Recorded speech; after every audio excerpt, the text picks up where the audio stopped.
So in this video we're talking about drawing angles on the coordinate plane. Now this might seem like a strange idea to you, but however this is kind of the key or the gateway to the rest of the chapter. So it's a very important section, not too difficult once you get it, but be sure you do take the time and understand it.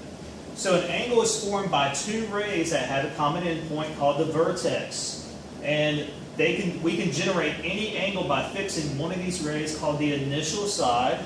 The initial side is always on the positive x-axis. And rotating the other ray called the terminal side about the vertex. So here in this picture, again, the initial side is always on the positive x-axis, and I just make any angle I want by rotating around, either counterclockwise or clockwise, whichever way I want to go. In the coordinate plane, an angle whose vertex has the origin and whose initial side is the positive x-axis is called to be standard position. So if I say standard position, the initial side is always on the x-axis.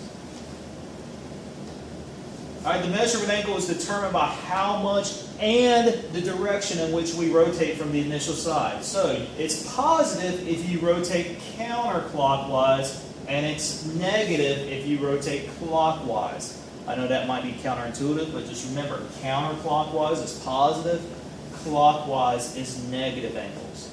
Okay? So here's several different angles that are measured below. So here, our initial side for each picture is always on the positive x-axis, and we made our angles by rotating either counterclockwise, like in the first picture, or by rotating clockwise, like we did in the second picture.